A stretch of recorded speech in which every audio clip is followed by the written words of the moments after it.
and on time. Hi, everybody. Hi. Ben, take it from here, man. Hey your everybody, show. welcome to Cloud Imperium Games Spectacular Wing Commander 2 25th Anniversary live stream. I'm Ben Lesnick, Director of Various Things, and I am joined by my lovely wife Alexis, who just loves Wing Commander. She just loves it. It's been forced into me now. It's your life now. Mr. Chris Reed from WCNews.com, one of the world's foremost experts on Wing Commander. We have him down from Seattle just for this special stream. And also over there, which I can't tell what this looks like to anyone, so in that vicinity, we've got Jared, Disco Lando Huckley, Community Manager for Star Citizen. Hey, everybody. And on the very end, Mr. Stephen Toast Cam, another longtime veteran of both Wing Commander and the Wing Commander community. And we are here today to celebrate the dawn of interactive movies, I guess you would say. And here is this in the frame? Yes. Wing Commander 2, Vengeance of the Kilrathi. We turned 25 2 weeks ago. We were celebrating a little bit late because we wanted to recover from Gamescom. I didn't have to recover from Gamescom because I didn't go, but none of this would be possible without Jared's technical and artistic magic. So we wanted to give him a weekend. Yeah, you gotta put the headset on, Ben. Oh. You just don't talk loud enough. Oh, I'm sorry. All right, I'm going to put a headset on now. Hey, everybody, here's Ben in a headset. Is that better? Much better. All right. So Wing Commander 2. We saw just about a year ago, we celebrated Wing Commander 1's 25th anniversary. And of course, Wing Commander 1 was a massive, massive hit for Origin.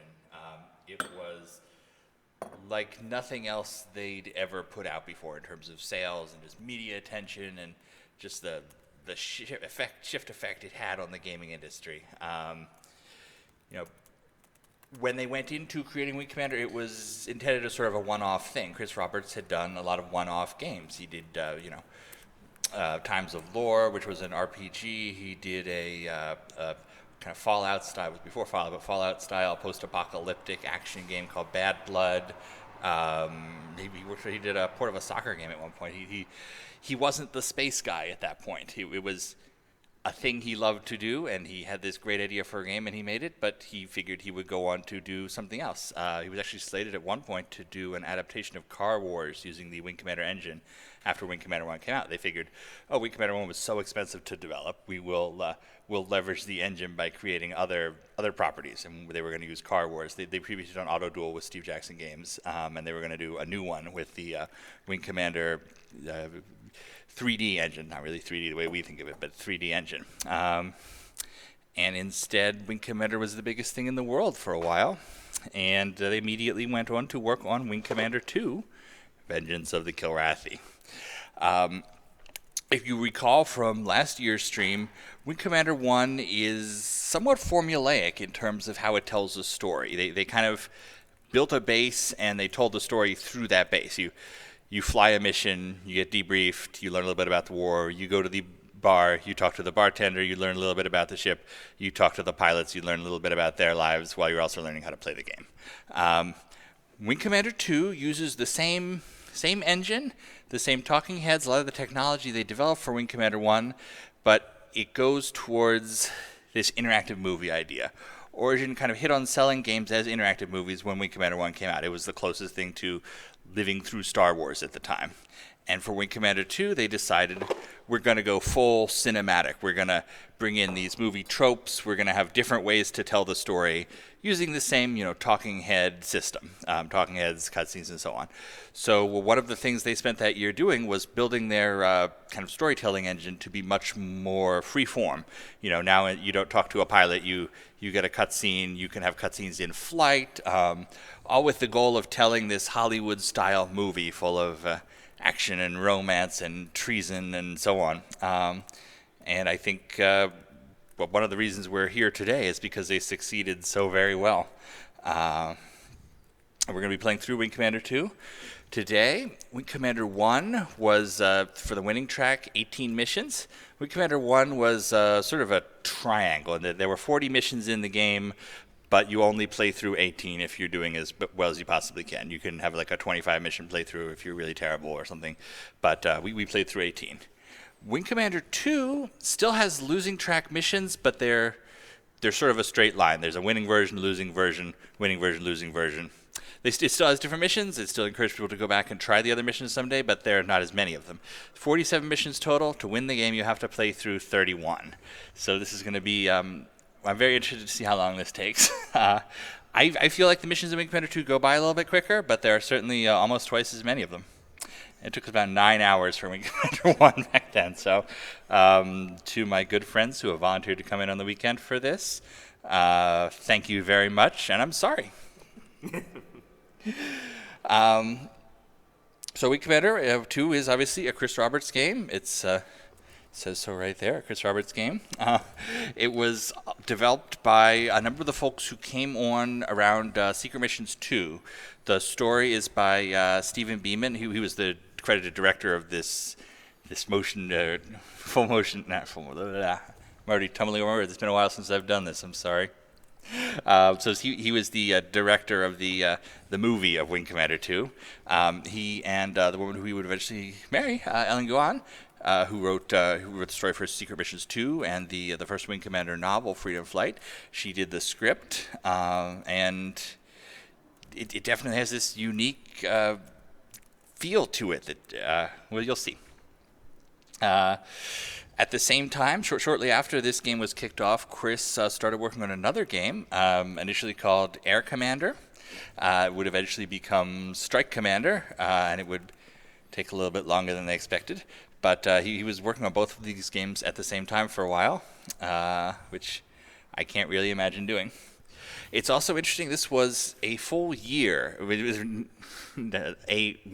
one year after Wing Commander 1. So you had this entire, this was a massive production at the time. So many resources putting into making this happen so quickly, and it did. It turned out very well. I have here a sealed copy of the original release of Wing Commander 2, and I think we should start by opening this up. So if Joe Garrity or anyone from the Origin Museum or other collectors organizations are out there, I'm sorry for what I'm about to do, but we need to have the whole Wing Commander 2 experience. Maybe. There's a little...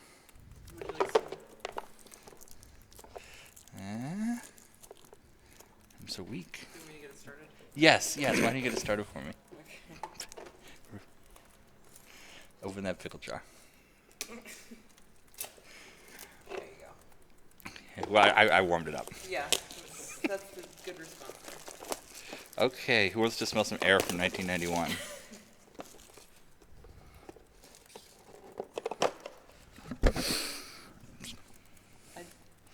Smell some air? That smells like the 90s. Yeah, it's definitely We've got 90s air in there. Fresca and those cups with the colorful drawings on them. It's totally 90s. So you open up your box. Oh, first off, here's the cover of the box. I think you're doing an unboxing video. I am, yeah, okay. There's so many sums. Sums. It's Wing Commander 2. This box it's totally iconic. It's Wing Commander 1 had that inside cockpit shot firing out at the Kilrathi and explosion coming towards you that was aped over and over both by competitors and by other Wing Commander products.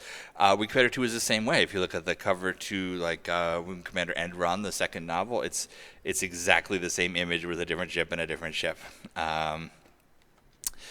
Two continuity problems with this box. These ships cannot actually damage the Concordia. It has phase shields, so you can't attack it with a medium fighter. And the number is wrong for whatever reason. It's CV-14 on here, and it's CV-65 in the game. You think it might be 7 times 2 is 14? Yes, that's exactly it. So those are the continuity errors with the box to Wing Commander 2. Aren't you glad you tuned into this today? That's why I'm here, was to find that out. Well, Still on the cover, the front cover, there's also sorts of continuity on the back. Oh yeah, well, you know, the back actually is not as weird as the Wing Commander 1 back. Clearly a very early screenshot of people being debriefed. In fact, it says mission debriefing 0400 hours, which this game does not do. They actually removed that system from the original Wing Commander. One criticism that they had of this game was that it removed a number of systems. We no longer earn medals or promotions. You now click on a cutscene instead of an individual pilot to chat with him. It's definitely a different flavor, but they're not lasting complaints because this is a classic. So open up your box and you have a whole mountain of diskettes. This game shipped on anywhere from 7 to 22 diskettes depending on the format, with the 5 1/4 low density being the biggest. It also, in its initial release, which this is not, this must have been a second printing, it came with the speech pack, the Wing Commander speech pack, which adds speech to the flight during missions and to the intro and a couple of cutscenes. We have the speech pack installed in our version, so you will get to see both our narration for most of the game, which I know everybody's really excited about, and the very early speech that Origin did at the time. I remember the Wing Commander 1 and 2 official strategy guide, which includes an extensive section on the making of this game. They called it the jazz singer of video games, because this was the first game that talked. You know, you're going to be able to say, oh no, but technically 9,000 games before Wing Commander 2 talked. Yes, it's not new technology, but this is the game that sold it. Creative Labs for many years had on their website, you know, the success of the Sound Blaster standard was owed largely in part to Wing Commander 2. This was the game you installed on your fancy new multimedia PC in 1991, 1992, and you had people over to see the computer talk. They had actual voice actors come in. It seems very primitive now. You're going to hear a lot of Texas accents because it was just people who were available right there in Austin, but it was something else at the time. You know, seeing those Kilrathi talk at the beginning of the game just blew our minds. I remember my dad would bring his friends by to show them my game because it was so exciting. All right, let's unbox this thing. Here's diskettes, and there's a little Origin holder. Origin, we create worlds. Still are. We've got our installation checklist with a warning that it is, essentially it's a warning that it's a Chris Roberts game. It says Wing Commander 2 is one of the most powerful entertainment products available today. And this wasn't boasting. That was a legitimate warning, almost an apology that, hey, you probably can't play this. Reference card, all your controls. The most disappointing thing about Wing Commander 2, I'm going to say right now, is this manual. Wing Commander 1 had claw marks, a slice of life in the Terran Confederation in 2654. All we get from Wing Commander 2 is the 2664, so it's already a year out of date, Jones fighting spacecraft. The style is cool. It's got all these awesome silhouettes, like a World War II spotter's guide, but it's just not as cool as claw marks. I asked David Lademan why that was at one point, and he did not remember. There's also a play manual separate. It's entirely out of universe, you know, move the joystick to make your spaceship fly and so on.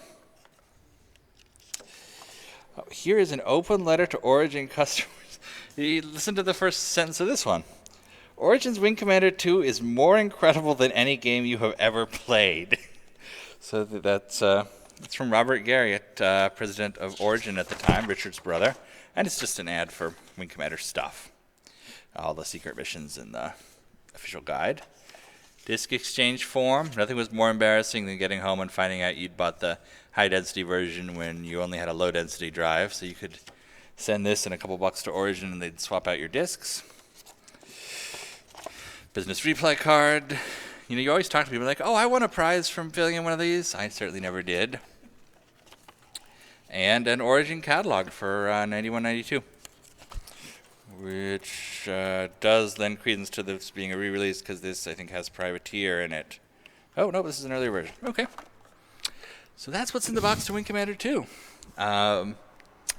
Luckily for everyone here, we're not going to spend an hour installing it. We're just going to run the GOG version. We've made a couple modifications so that it runs at the proper aspect ratio. We tried once again to do MT